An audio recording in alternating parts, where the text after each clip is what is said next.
Kami dari Jakarta membawa air dan tanah yang secara khusus kemarin diambil oleh ibu-ibu dari kampung Akuarium di Jakarta Utara.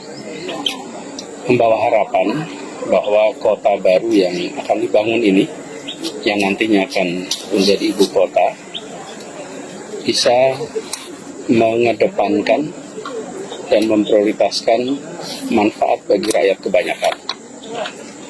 Sebagaimana masyarakat di kampung Akuarium yang dahulunya mereka tersingkirkan, termarginalkan, kemudian sekarang mereka digaris depankan dan mendapatkan fasilitas. Ini pesan bahwa Republik ini dihadirkan untuk melindungi setiap tumpah darah dan dihadirkan untuk menghadirkan keadilan sosial bagi rakyat Indonesia.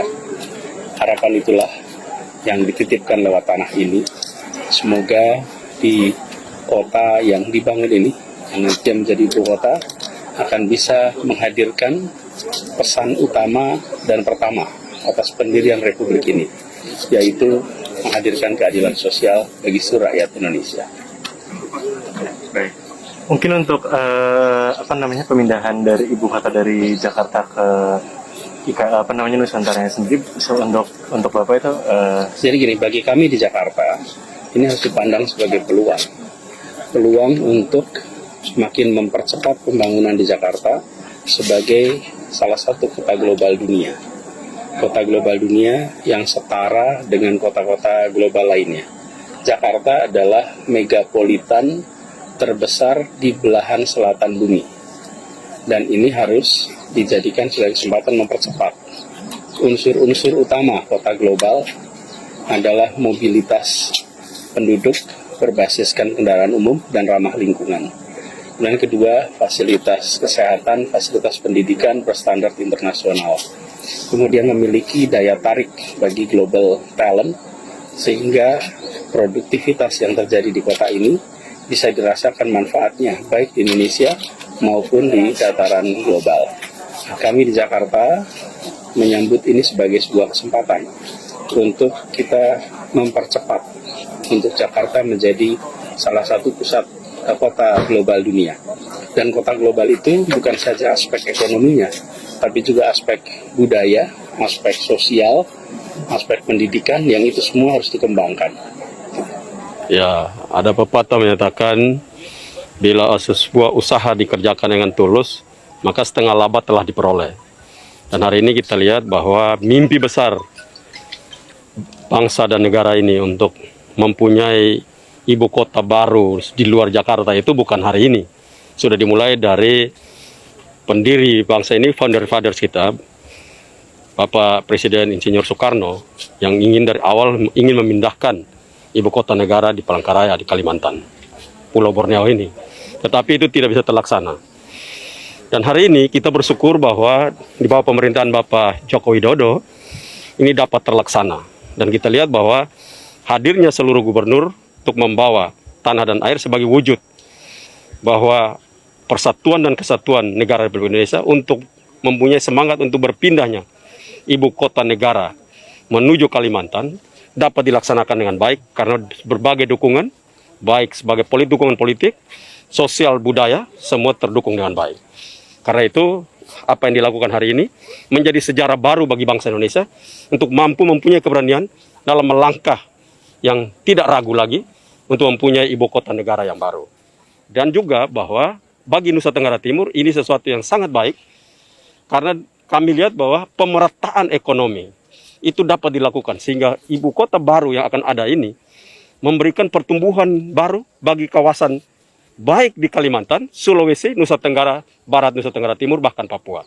Dan kami kalau datang ke ibu kota negara tidak butuh waktu 3 jam, kami butuh waktu 1 jam 45, kamu sudah ada di sini. Dan itu mempunyai dampak yang baik. Dan pesan yang paling sungguh adalah bahwa Bapak Presiden Joko Widodo melaksanakan amanat yang telah disampaikan oleh luhur sebelumnya dan dapat dilakukan untuk kepentingan kesejahteraan bangsa Indonesia dalam pemerataan ekonomi.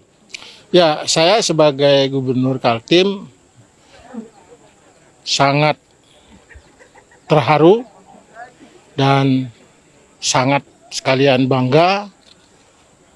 Seterusnya terima kasih, sebuah acara kenegaraan Negara Kesatuan Republik Indonesia yang pada hari ini seluruh gubernur, seluruh daerah kumpul dan menyatukan tanah-tanah yang ada di seluruh wilayah Indonesia ini. Jadi ini sebuah sejarah yang menurut saya mungkin tidak ada di dunia. Baru kali ini terjadi di Republik Indonesia, khususnya yang ada di Kalimantan Timur, di tempat ibu kota Nusantara ini. Ya, yang saya pahami bahwa Presiden Jokowi sangat memiliki sebuah terobosan yang luar biasa.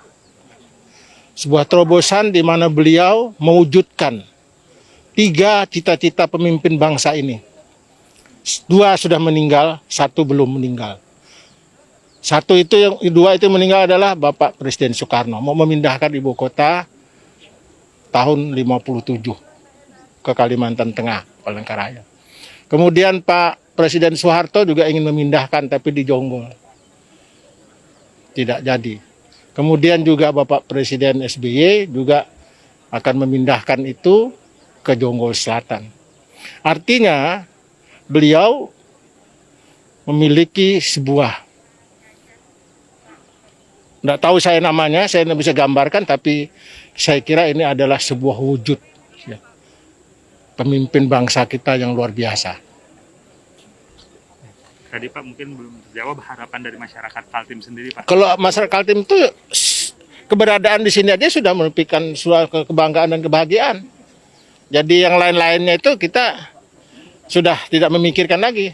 Tapi saya kira tadi akan berdampak luas dari segi pemerataan dan keadilan pembangunan di seluruh Nusantara ini. Karena kalau kita dari garis silang begini, maka ibu kota ini berada di titik silang itu.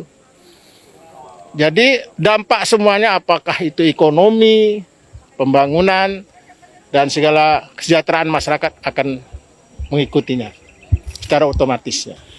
Iya, ini kan peristiwa bersejarah ya. Dalam sejarah Republik ada pemindahan ibu kota negara yang dari nol, kira-kira begitu. Bukan dari kota existing, dari kolonial, kemudian jadi ibu kota negara yang silih bergantikan dalam sejarah kita. Ini dari nol hasil kajiannya, tentulah harus mendapatkan blessing kira-kira gitu ya, atau restu lahir batin dari seluruh Republik NKRI. Makanya kan diwakili oleh 34 gubernur membawa air tanah ke titik nol ini. Kalau Jawa Barat, air suci, tanah-tanah yang istimewa datang dari 27 daerah, kan ada 27 kota kabupaten kan. Disatukan dulu di Gedung Sate, terus baru dibawa ke sini. Jadi saya kira simbolis ini penting, bahwa semua mendukung. Kalau kita lihat sejarah kota-kota ya, semuanya juga diawali dari sebuah visi, kan begitu. Nah, visi itu ada yang beres dalam 10 tahun, tapi kalau di bawah 10 tahun mah rada tidak realistis ya. Ada yang 100 tahun, jadi butuh waktu. Jadi masyarakat jangan terlalu expect gitu ya. Dalam hitungan 3-5 tahun tiba-tiba sudah beres, saya kira sejarah kota-kota dunia juga nggak begitu. Nah yang kedua ini kesempatan, karena untuk jadi kota terbaik dunia itu satu dari sisi sistemnya ya, kan harus smart, green, zero carbon. Yang kedua dari sisi desain ya. Biasanya yang terdesain kan kota-kota bikinan swasta ya. Kalau kota bikinan negara belum pernah ada, jadi ini kesempatan. Yang ketiganya tentunya tantangan terbesar membangun kota itu, siapa yang mau tinggal di sini itu harus dipikirkan juga. Karena kalau hanya mengandalkan populasi PNS, kotanya pasti sangat sepi. Tapi kalau berhasil menjadi kota ya, ada fasilitas apa yang non-PNS juga mau tinggal di sini, insya Allah itu akan berhasil. Itu masukan dari saya. Saya kira di luar IKN berharap ini jadi kebanggaan. Jadi kita doakan prosesnya lancar, inovasi. Jadi yang terdengar adalah hal-hal positifnya kan gitu ya, hal-hal yang membanggakannya. Bukan sebaliknya kan, mungkin ada dinamika atau apa. Nah, saya kira saya titipkan itu ke Kepala IKN. Saya dan Pak Bambang bersahabat baik, satu sekolahan juga di ITB di Amerikanya, jadi yakin betul beliau pasti sukses insya Allah. Ya, saya selaku Gubernur Papua Barat ada kesan tersendiri di mana hari ini ya 34 gubernur bisa hadir termasuk Papua Barat, kami bisa hadir dan membawa tanah dan air. Ya, dengan demikian tanah ya, berarti kita menunjukkan bahwa kita tanah air satu, ya, tanah Indonesia, satu bangsa yaitu bangsa Indonesia dan satu bahasa yaitu bahasa Indonesia.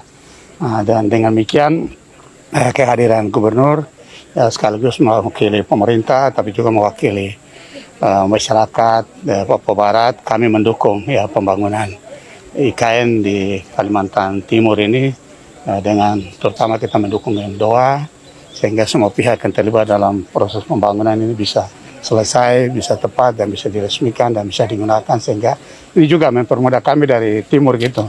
Tidak harus terbang 5 jam ke Jakarta atau terbang 4 jam ke Jakarta, tapi kita bisa terbang 2 jam atau 2 jam setengah sudah bisa sampai di IKN. Ini harapan saya ke depan.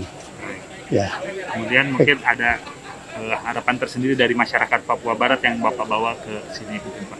Ya, yang jelas hadir di sini kan berarti sudah mewakili ya sebagai pemerintah, tapi juga mewakili masyarakat, tapi juga kapasitas saya juga sebagai kepala suku besar Arfak ya.